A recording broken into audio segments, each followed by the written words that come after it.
Welcome back to What I Wish I Knew Sooner. Today we're joined by Sophia Maslin, barrister turned founder of Morby, the online will creation platform on a mission to make planning for the future simple, accessible, and even a little bit tongue-in-cheek. From catchy slogans like Netflix and Will to redefining how we talk about legacy and protection, Sophia is tackling one of life's most avoided topics and in the process helping a whole generation take control of their futures. Sophia, lovely to have you here. For anyone meeting you for the first time, can you describe who you are and a bit about Morby? Yes, so I'm Sophia, I'm 32. Can't believe I'm actually in my 30s now, it's crazy. Same. It's wild. I'm from London. I have a bit of a mixed background, legal, fashion, but right now I am doing Morby, which is an online estate planning platform. It's essentially for young people and it's targeting a demographic that estate planners haven't really targeted before. And yeah, that's what Morby is essentially. Great, thank you. So before Morby, obviously you were on a completely different path, training to become a barrister. You said you got called up to the bar. Yeah. What drew you to law originally and what was that journey like? I always wanted to be a lawyer, like ever since I can remember. And it's probably cliche because I reckon every single lawyer says that, but I was just always really like into debating. I was president of the debating society. I used to do a lot of mooting in school as well, and so it just felt like a sort of natural career path for me to go to. Not the solicitor route. I did always want to do the barrister route. I wanted to, have my time in court arguing. And whilst it actually in reality isn't that glamorous, it was just something, that I wanted to do. And so I trained for, I honestly studied pretty much my whole 20s. Because I read English first, then I did law, and then I did a master's in law, and then I did law school and bar school. So it was like a whole thing. So did you ever get the opportunity to go into court? And I did. Yeah. I did, yeah. I did a few mini pupilages in different chambers and then got called to the bar in 21. And yeah, it was good. And it's something that I would hope to go back to, I think, at some point. Yeah. Maybe later on in my life, I'd like to do some pro bono stuff in like human rights, immigration, stuff like that, and sort of give back and help people if I can. That's really But I nice. just want to make Morby a success first. Yeah. Yeah, that's the goal. And just on that note, how did Morby come to light? Did that come from a personal issue? Yeah, it did. So in 22, I lost a family member and he was in his 30s. So same as us. He was successful. He was engaged to be married, had a baby, and he died suddenly, unexpected, and he didn't have a will. And so we were kind of left in this messy situation where no one really knew what he wanted. Like, obviously, he'd want to protect his fiancée and his baby, that's fine. But there were like other sort of nuances that we were trying to navigate and we just weren't really sure. We didn't even know if he wanted to be like buried or cremated. Like, no one had had that conversation. So then I started looking into, okay, why didn't he have a will? Like, he was a smart guy. Why wouldn't you just do something like that? Especially with a baby and a property and like God knows what else. So then I started looking into what was out there for young people. What was the reason behind him and a lot of other young people not having wills? And to my surprise, there wasn't actually a lot out there.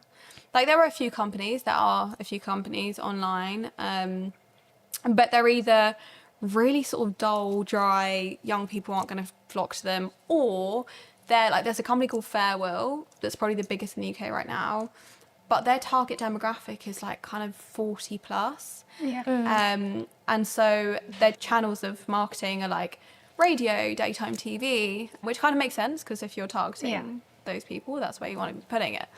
And so it kind of made sense. I was like, okay, this is the reason why he didn't have a will. Yeah. There's obviously clearly a problem here. And so it felt like a bit of a higher calling moment. I started speaking to just like my friends and family and started speaking to them and asking them, did they have wills? Why did they not think they had got, like, why hadn't they got a will? Yeah. And then I did my own survey of about, I want to say 200, 250 people. And again, just kind of quizzed them on, did they have a will? if Like they didn't have a market will, research. why didn't they have a will? What do they think was the main reason that they didn't have a will? And I thought the overwhelming majority was gonna, like, they were gonna come back and say, oh, because I'm young, I don't think I'm gonna die. Like, why would I even think about that? It's morbid. But actually, I want to say like 85% came back and said, it's something that I need to do, and I know I need to do it. It just feels so out of reach. Like, I don't really know where to start. It's also expensive. And I think that's because everyone has this idea of, okay, if you need to do a will, you're going to have to go and sit down with a man in a grey suit for 2 hours. Yeah. And so I thought, okay, this is something I can do here. Obviously had some business background with a company, a model agency that I started with my sister called Revolt. So I knew how to run a business, and I also knew the sort of like aesthetic branding that I would probably need to target the demographic that I was looking to target, i.e. millennials, Gen Z. Yeah. And then I was sitting on the tube one day and I was like, God, what am I going to call this? Like, I have no idea. I don't want it to be something like kind of cringe, like, I don't know, quick will or will or something like that. I was like, no, it can't be that. And I was like, the last, I mean, it's just, just so basic. I was like, no, I can't do that. And then like a lot of the other cool names that I think could have worked had already been taken. Like, I think there was one in the US called like Willify that I thought was, that could work. But then I was like, hey, you know what? The last thing that I need this name to be is morbid. And then all of a sudden I was like, morbid, Morby. And then it just came to me and I was like, okay, that's what I'm going to call it. And then that's how Morby was born, basically. Wow, so yeah, came up with the name, came up with the kind of the branding and yeah, just started it from there, really. When I think of doing a will, I think of like having to go into a funeral home and sit there. Yeah, that's what everyone did. Literally. So people that even like they knew they needed it because they've got like 4 kids and a house and like everything, but they were just like, God, I don't want to go sit down with a man in a grey suit for 4 hours and talk about my stuff. It's interesting because I think for many years, like throughout my whole 20s, I didn't think I needed a will, just purely because of my age, because I didn't really have anything to my name. I didn't feel like I had enough money to give away, and if I did suddenly die, I would just assume it would go to my parents anyway. Now I do own a property, so it's funny that you said 85% of people know that they should have one, because I know that I should have one. I actually have assets now, and I still don't. When you got your mortgage, I'm assuming you have a mortgage, most people do. Your mortgage advisor, like, legally has to say to you, you need a will. I don't remember that happening. So, like, legally they need to. Okay. Which is actually interesting because I think, because like I think a big part of what we're trying to do is we're trying to do these partnerships with like companies that work at those stages in life. I.e., we've got partnerships with mortgage companies because that just fits hand in hand, especially if they actually have to say, well, you need a will this time. But yeah, totally makes sense. But even before you had a property, like there would still probably be like wishes that you would want to convey, or like if you had a pet. Like I don't have kids, but I have dogs. And they basically are my kids at this point. And so I would want to make sure that they're protected, and not only that they're protected, but people know exactly, you know, how they need to be looked after, what needs to happen. Like there are so many sort of nuances that you would want to like pass on that you don't necessarily pass on to people in your normal life, because you don't want to be having those conversations. Like who the hell wants to be sat at like a Sunday dinner table with your family? Oh, by the way, guys, I want to make sure that he's got, you know, enough toys or whatever. Like you just don't want to have these conversations. And so that's and I think that's a big cornerstone of also like what we try and say when we're talking to people about Morby, is that like you don't need to have a mansion or £1 million, or you don't really need to have anything, but you do need to have like just wishes or something that you want to something that you want to just, you know, leave for people after. And you know, half the people might not even know if you want to be like buried or cremated or turned to a tree, or you know, you might have funeral wishes. Like we've had some really quirky funeral wishes that have come through. Like they want, you know, like tacos and margaritas, or they want like some really funny songs. You would want that. I know. Is that just that is because they're younger though, isn't it? They're going to have more wild wishes for they do. Or like the song choices, or we've had some funny ones come through. That's or like so one funny. of them was like, I want everyone to be dressed like a cat. Oh wow. Okay. So like quirky. Yeah. But like that's fair, each to their own, right? Yeah. And like Yeah. how would their relatives know that? No, Yeah, they wouldn't. kind of, They wouldn't yeah. know to dress like a cat. Yeah. No. Yeah. So Like, I would want Taylor Swift played. Yeah. exactly. Yeah. Yeah. Why do you think we avoid talking about death or planning for the future until it's too late? So I don't know if we avoid thinking about death. I think COVID actually made, especially our generation, a little more cognizant of death. Like, we're also a bit desensitized to it now as well, like through social media, through like, you know, if you look at the current climate with everything, we are definitely more desensitized to death than I think we were, especially pre-COVID. And so I don't think it's necessarily us avoiding talking about death or thinking about death.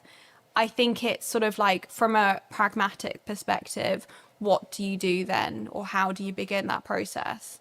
And again, it's almost like reframing it. Okay, rules are for when you die. It can feel a little morbid.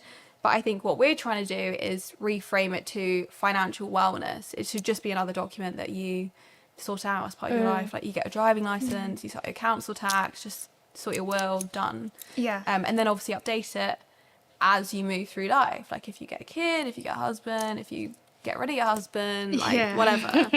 I like that term, financial wellness, because it is wellness at the end of the day, and you won't have to deal with it anymore. Like once you've done the first part of it, it won't feel as big. Yeah, exactly. And again, on the platform, it's something we try and do. So we have this like subscription. It's £10 per year, which in reality is not that much. That's really good. And it Yeah. means you can just update it whenever you need. Yeah. Because I think, especially with a company such as ours, we want to be able to like grow with you through life. Yeah. And just make sure you're protected along the way, essentially. Okay. So everything on the app is like legally binding. It exists. Yeah, so as- the way it works is that, so we're not a law firm, so I will just preface that, and we're not technically providing legal advice because we're not a law firm. But the way it works is we are essentially a will writer, so we provide your will.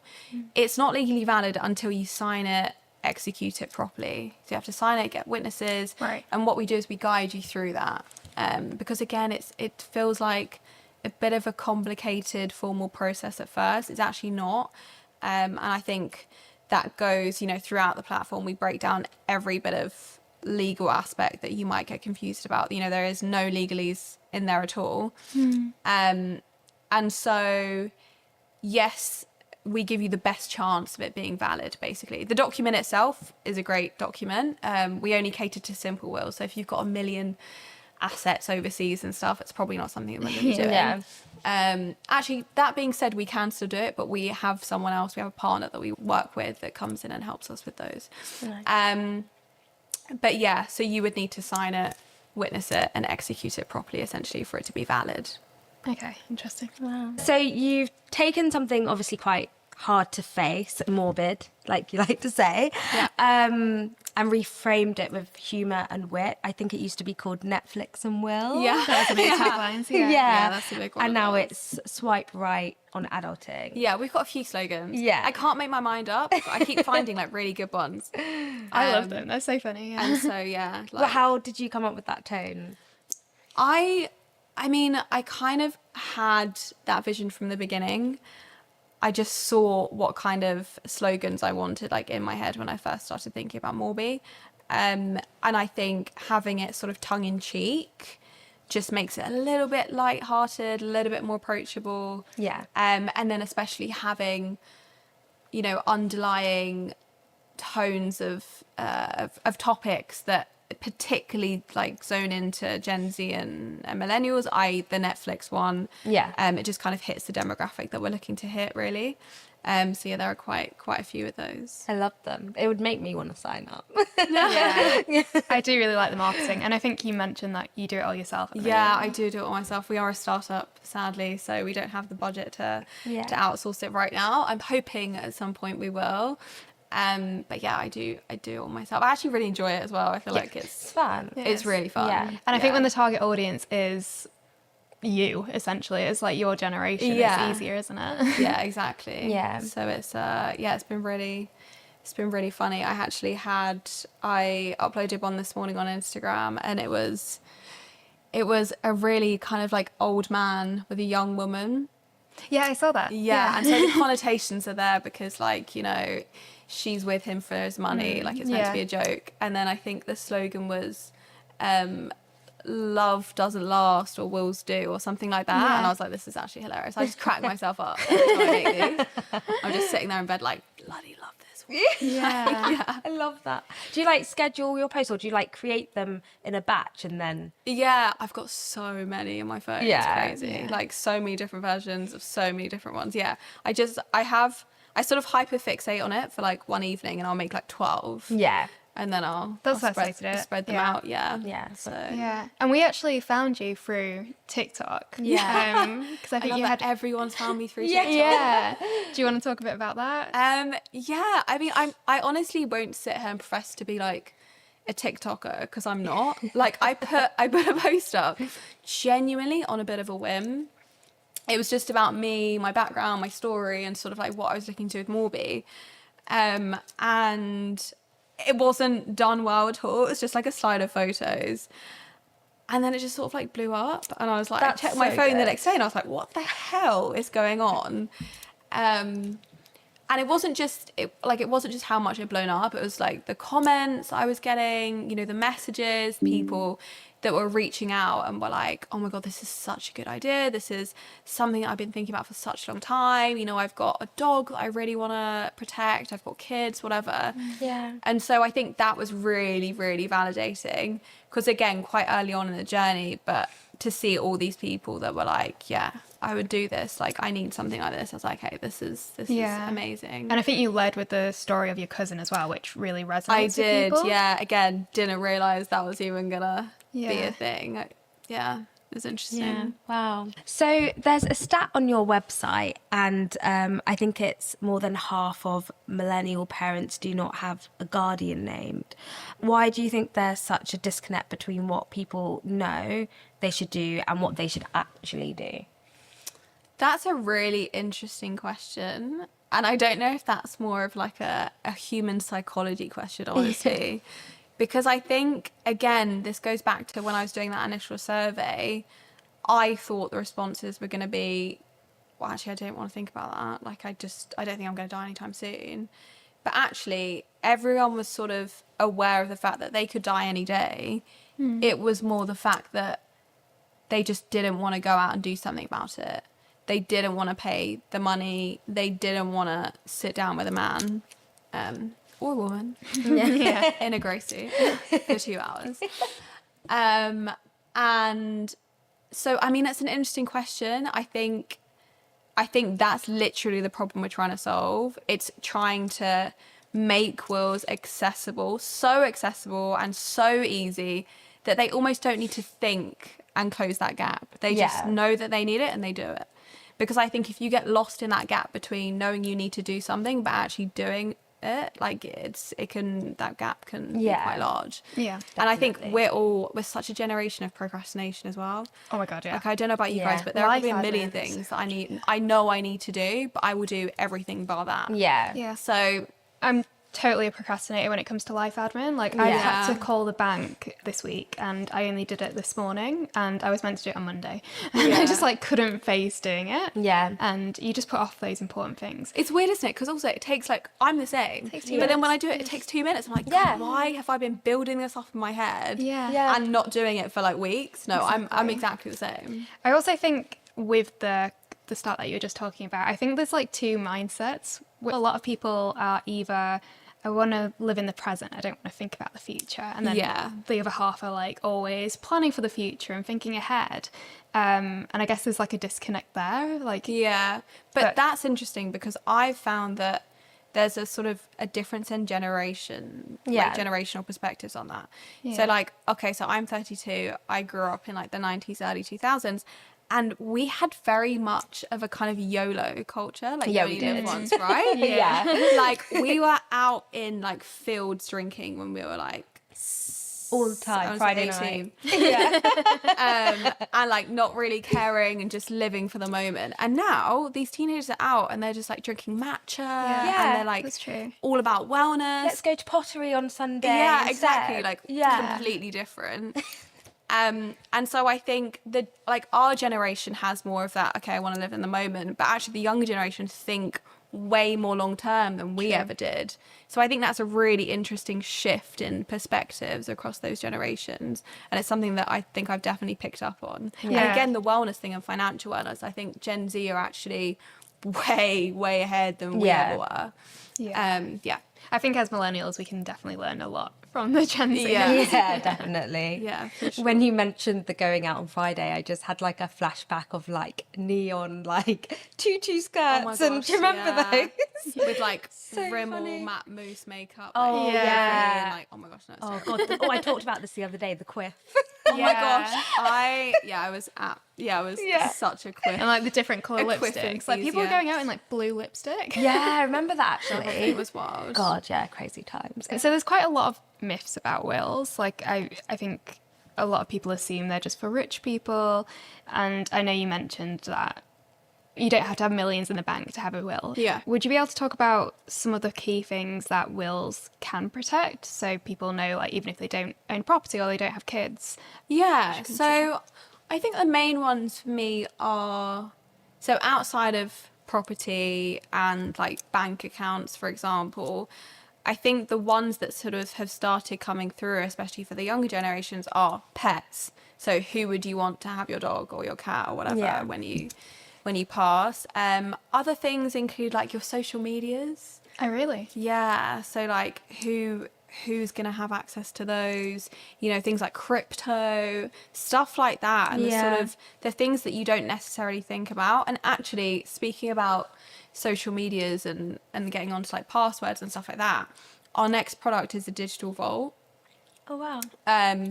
And we essentially provide you this really secure vault, and you can put in there all your documents, all your passwords, everything that essentially centralizes your life. Because also, I don't know about you guys, but me, like, everything's on my notes app, on in my emails. Yeah. I have to search through for God knows how long, try and find stuff.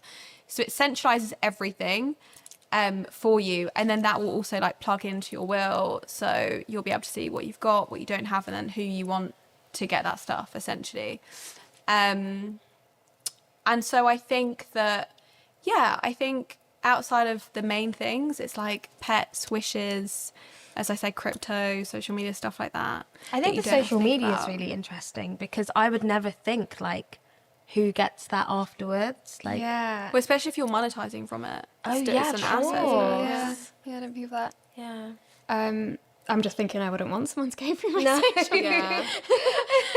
Yeah, like from, all your messages and stuff. Imagine Facebook as well, like from Yeah. year like 7. I feel like I need to actually add in something in my world that just instructs my sister to immediately delete my ChatGPT history. Oh, Yeah, well, I was That actually is- going to say. That is one I will not be leaving. I was literally going to say, can you just ask, can one of your wishes be for someone that isn't related to you or knows you to just delete everything? Yeah. I mean, yeah, you'd have to be a little more specific. Yeah. There's also something that we offer that actually probably accommodates to that a bit more. So it's called a letter of wishes. Okay. It's like an optional extra. It's £20. So it's not a testamentary document, which means it's not submitted with probate. But what it does do is it gives you another opportunity to sort of write a letter to your loved ones, to your friends, whatever, giving them like other instructions that you can't necessarily draft into the will. And so that's quite a nice document to have additionally to sort of explain stuff. And there's another benefit to the letter of wishes in that if you leave someone out of your will, i.e., so I would always leave everything to my sister, but if I just excluded my sister for some reason, in my letter of wishes, I would say I have excluded my sister because of X, Y, Z. And so if she were to take, if she were to take the executor to court or whoever and be like, actually, I've got a claim on this will, or I've got a claim on her estate, you could use the letter of wishes to be like, well, actually, it says here that she didn't leave anything to Miriam because X, Y, and Z. Yeah. And so there's kind of a couple of benefits for that, but that's probably something that's quite a nice add-on. Can you, so say, for example, you don't have children yet. Yeah. And obviously you don't know when you're going to die and you wanted to write a will today. Yeah. Could you kind of do hypotheticals? Can you say, I would want my money to go to my children, even if I don't have children You yet? would have to name the children. Oh, okay. Right. Okay. Yeah. I mean, look, you could, but whether that would hold up legally, Yeah. The more detail, the better. Yeah, you would Okay. really have to put name and full address in there. Yeah. Yeah. Okay. So you described Morby as the cheat code to adulting. Yeah. What were some of the biggest challenges you faced turning like such a complex traditional process into something so simple and user friendly and really easy? I think the actual flow of the platform was a big challenge. Like we released our MVP back in November 24. So this is for the first product, the World Creation product. And it still felt like really sluggish because obviously there are so many questions that you do have to ask. And that you can't really miss out. But the way the flow initially was, it just felt so kind of slow and heavy and you got to put all this information in. And so I kind of went back to the drawing board and I was like, no, this is not going to work. Like these people have to be able to essentially like not really think through this process. Like they have to think and they have to put stuff in, but like I want it to be easy. So I feel like that was quite a big challenge. We've got there and now I think it genuinely is like really easy. We got all the information that we need. That was a big challenge. Another challenge, I guess is pitching to investors. Yeah, It's tough. It really is tough because it's a disruptive company. It's not, there's no like proven demand there because we haven't got 1 million customers so far. Yeah. And I feel like raising in the current climate is really hard, especially in the space that we're raising in, especially as a female founder. Yeah, I was gonna say. Yeah, it's like less than 2% of Like you funding straight goes to away would female. just be seen as like just which I is don't know. crazy. Like it's less than 2% of VC funding goes to female founders, and then less than 0.2% goes to non-white female founders. Wow. So it's like, the odds are really stacked against you.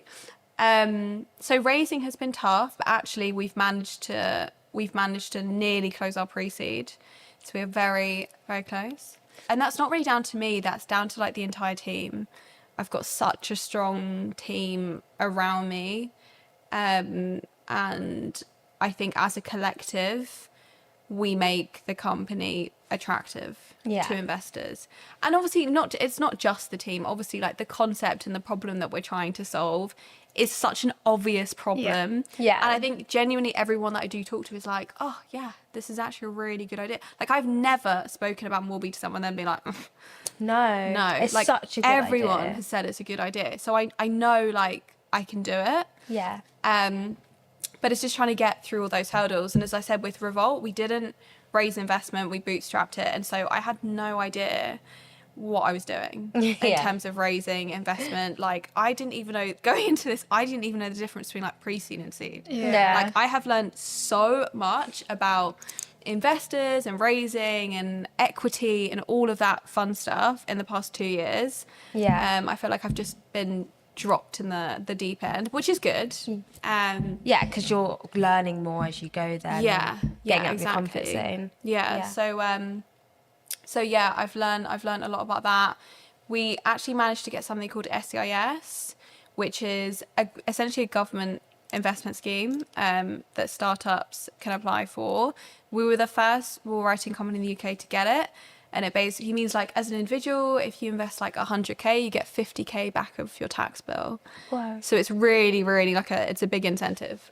So that's actually worked out really, really well for us. But again, I'd never even heard of SEIS before. No. So I was lucky to just speak to people and like, do my research online.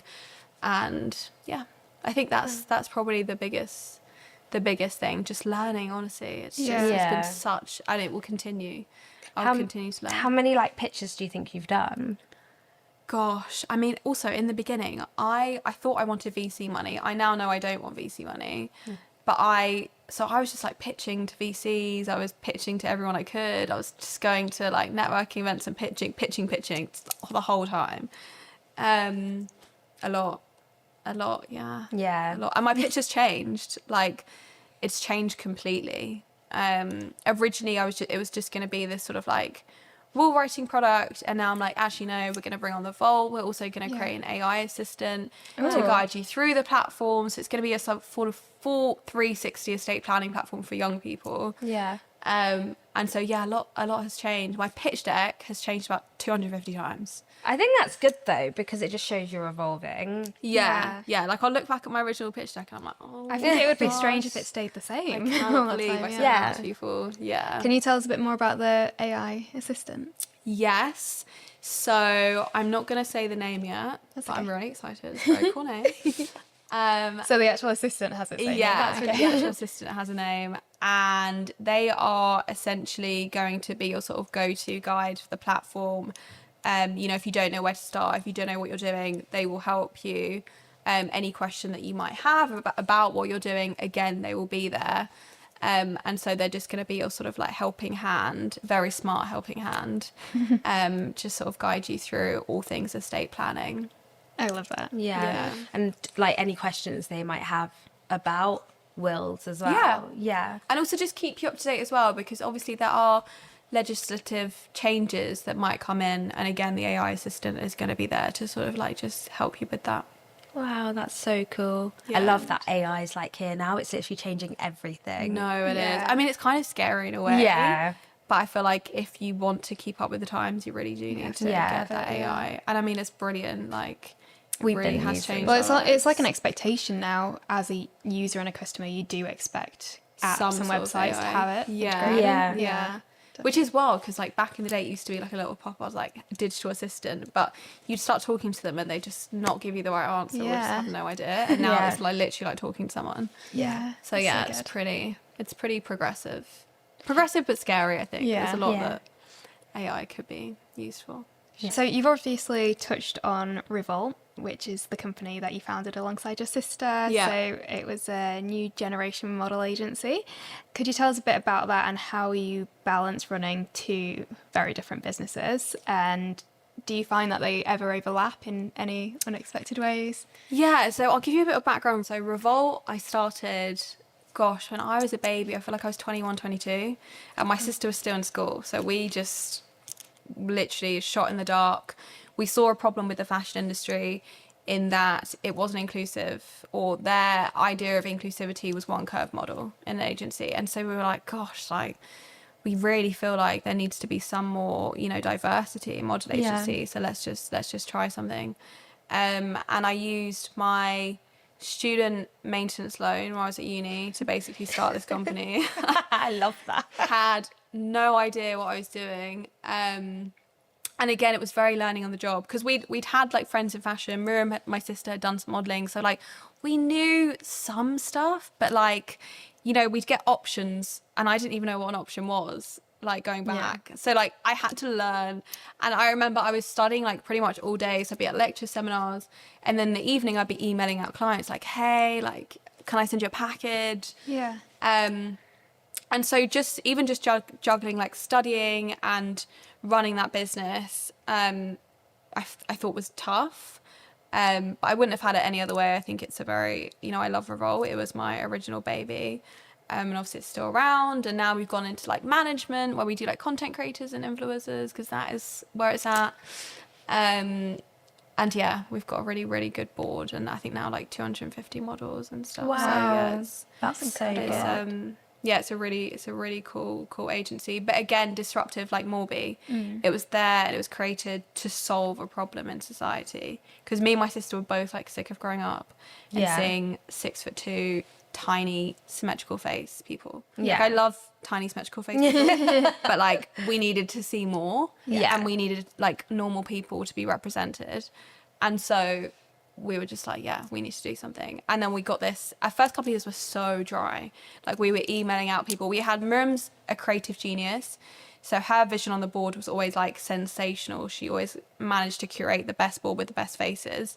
But where like brands and clients were so slow to pick up on that sort of like upwards progression of inclusivity, the first couple of years were so dry. Like, we got like no work. And then Elle did this huge spread on us. And like all the other L countries picked it up. So we were like L UK, L USA, L Spain, whatever. And then all of a sudden it just took off. And everyone was like, okay, this is new generation. And then the other agencies obviously were like, okay, we need to get on board with this. So then they started signing, you know, inclusive models. And And yeah. So that were was you it. just sourcing models yourselves then? Yeah. We were literally finding them on socials. We were street casting. We were getting like email submissions that we were going through and just going through digitals and seeing what they look like. And then you would reach out to companies and pitch them and be like, we Yeah. have these unique Literally just the models. middleman, Yeah. essentially. And back in the day before, so there's a platform that we use now called Media Slide, essentially where you upload all your models and send out packages. But before Media Slide, we were manually sending out like packages of models every single day, which was just like, gosh, so laborious, like so long. I can tell you really like go after what you want though, because before you mentioned you did like market research with 200 people, like that's what you need to properly make your business a success, is like understanding everyone. Yeah, for sure. You That's have to really do like cool. a massive deep dive, especially in Yeah. a sector that you've never been in before. Like even with fashion, like I hadn't done anything. You have to just put yourself in the deep end. For Yeah, sure. it sounds like you've always had that entrepreneurial spirit. Like if you started Yeah, it, so I think I young. weirdly have. Yeah. Like even at school, I've had a bit of a. I don't want to call it a pyramid scheme, but So I was just a bit of a nerd at school. I was really sporty, but I was a massive nerd. Yeah. And some of the kids used to pay me to do their essay sometimes. So I do that and I was like, okay, brilliant, whatever. Like I've got nothing else better to do. So I do it. And I really, really enjoyed like English literature. So the English ones, I was like, oh, I love this. Like I'll do it. Of course I'll do it. Like £20 an essay or whatever. That's so good. And then I started like pushing them out to other people. So other nerds, I then like Recruited outsource them. it and then take half. So I ended up having this like whole scheme in school where like I was just making money off other people doing essays and then essentially being the middleman, like Revolt. So I think I was always naturally a bit like Yeah. entrepreneurial. Always a businesswoman. Yeah. I love these origin stories. Yeah. So looking back, that's actually quite funny, but yeah. Yeah. I remember going into school and I remember it was really early. It would have been like year 3. And I would just like bring in all my groovy chick stuff and sell it with my I friends. love that. Yeah. So cute. Yeah. Love that. So how has working in the fashion and creative world changed how you think about building something in the legal space? I think if you look at there's like a heavy parallel between the two brands. So, okay, Morby is a legal tech brand. But if you look at the aesthetics, the imagery that we use, you can tell someone in fashion is behind this because it's very like kind of high fashion vibes with the imagery. They obviously are two very, very different spaces. The one good thing that I will say is that the model agency experience that I've got meant that I was very used to dealing with that target demographic, i.e. millennials, Gen Z, because that is who we dealt with the whole time. And so I felt like I knew how to approach them and what they would sort of be looking at. And so I feel like from a marketing point of view, that's how I've used it in the legal tech space. What's the reception been to the marketing and that high fashion kind of style on the ads? Honestly, we've had such positive reviews. Like, everyone's been messaging me and be like, who is your marketing agent? Like, who does this? Like, this is amazing. And I'm like, it's actually just all me. Like, it's been really, really positive. I think it's just a breath of fresh air, if I do say so myself, in the space. I think a lot of people in that space go in and think they're being really innovative by using like cartoons and stuff, and it's like, come on guys, like if you're actually trying to target a younger demographic, let's do something a little bit more creative here. And so I'm excited. I've got so many ideas for like actual campaigns, like stuff I want to shoot and stuff, so I'm just waiting till I get the budget. That's the fun part, isn't it? I've got really, really good ideas. I've got a really good idea for like a big TV advert I want to do as well. Wow. Big things to come. Yeah. I love it when those ideas just like come to you and you're like, I need to do this now. Yeah. It's really exciting. Thank Cool. you. This is our hot take section. Okay. So it's where we like throw out a statement. You can agree, disagree, or Okay. give your opinion on it. So the first one is, wills are more about the living than the dead. Agree. Yeah. I mean, I do think they're more about the living, and because as I said earlier, I want to like reframe how people see it. I don't want them to see it as like a document for when you're dead. I want it to see it as a document that essentially encompasses your life currently, and be part of that wellness. So I agree. Okay. Legacy has nothing to do with money. Legacy has nothing to do with money. I feel like it probably has, for a lot of people, it definitely has something to do with money. But I actually think from like a philosophical kind of human point of view, I don't think legacy should be all to do with money. I think it should be, you know, your mark on the world and sort of how you helped people and animals. Yeah, the impact that you've had on others. Yeah, exactly, yeah. Peace of mind is the ultimate form of self-care. That's really funny because that's like almost one of our slogans. Really? Yeah, because it is. Like, I feel like peace of mind is such Yeah. an important part of self-care, especially in the world that we currently live in today. Like, I can't meditate. If I could, I would. But I feel like everyone needs to have that sort of peace of mind in order to just safely make it through the world as we know it. Yeah. So yeah, 100%. Yeah. The most uncomfortable conversations are usually the most important. I guess it depends how you define important. I feel like uncomfortable conversations need to be had sometimes. You know, I think if we bring it back to Morby, if you do Morby and you write your will, maybe you don't need to have the uncomfortable conversations because you're always going to have that there for when you do pass. I feel like sometimes important conversations are actually just kind of nice sentimental ones, and actually those can have sometimes more of an impact on a person than something really important. Yeah, like they can be done in the most casual of ways. Yeah, Something that you wouldn't actually look at and be like, you wouldn't sit someone down and be like, this is Yeah. a big important topic, but Yeah. it can mean more. And the last one is, we're too busy manifesting our dreams that we forget to plan for reality. I think people should manifest it, but also if you're manifesting it, you're sort of assuming it into existence, and therefore that should be a reality, and therefore you should protect it.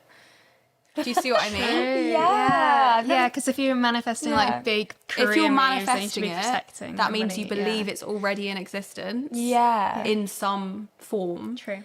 And That's so therefore true. it's reality, and therefore you should be protecting it. Yeah. I really like that answer.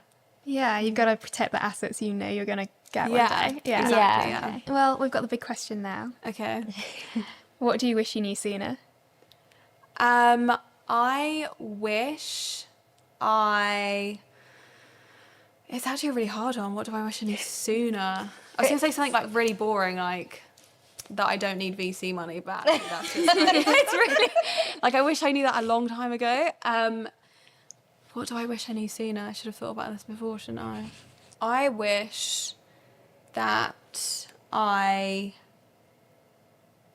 knew that I had the strength to give up a career that I'd worked a long time for, and pursue something that really is just me trying to go out with passion and solve a problem. Like, I feel like there was quite a few months where I was sort of just on the fence, like, should I do it? Should I not do it? Like, I wish I kind of had just done it from the beginning. Yeah. So yeah, I guess I wish I knew that I was capable back Yeah. then. Like, I've always had a lot of self-belief, genuinely. Like, call it manifestation, call it whatever. But I think there have been points in my life where I'm like, God, I've put so much time into this. Like, am I prepared to throw it all away? And not Yeah. that it would be throwing it all away, but like, I think on those big life moments, I think you really just have to have that self-belief. And I think that's one thing I Yeah. wish I knew sooner. Knowing which directions to take your life in. Exactly, yeah. And just sort of like taking the leap of faith and believing in yourself. I think that's what a lot of people are struggling with right now. We've like hit 30 and it's like, oh, my life is completely changing. Do I still want this? I've worked in a job for 8 years. Yeah, like, do you want to throw that away? Yeah. And you just have to make that decision and go, yeah, I really want to pursue my passion or not. Yeah. And then Yeah. especially as women as well. Yeah. I feel like there's more of a clock for us. Like, if you do want to have kids, okay, everyone's like, okay, we've got to probably start before 35. Like, so I feel like there's more pressure on us as women as well. So it's To make a decision when you hit fast, 30, then it's like, Yeah. okay, come on, what are you going to do now? Yeah. So yeah, it's scary for sure. Yeah. I'm just laughing because I had the exact conversation this morning with my friend, and I was like, you have to make that decision, and the earlier you make this decision, the better. is so much better, because if you don't want to do this in 5 years. Yeah, well, it's like when you're with someone and you know they're not right for you, Yeah. but you just keep delaying breaking up with them, but you Just know deep down prolonging. it's going to happen at some point. Yeah. And then we all look back on those relationships and we're like, God, I should have broken up with them like 2 years before. Yeah. Instead of wasting 2 years of my life. But it's tough. In the moment, you're like, oh, Yeah. gosh, you know. It's a lot of pressure, isn't it, to make a Yeah. big decision? Yeah. It is. Definitely. Is there anything exciting coming up for Morby or Revolt that people should watch out for? Yeah, so definitely on the Morby side, we are going to be launching our digital vault in probably like the next few months, which I think is going to completely change everything. It's going to be that sort of go-to admin central for everyone.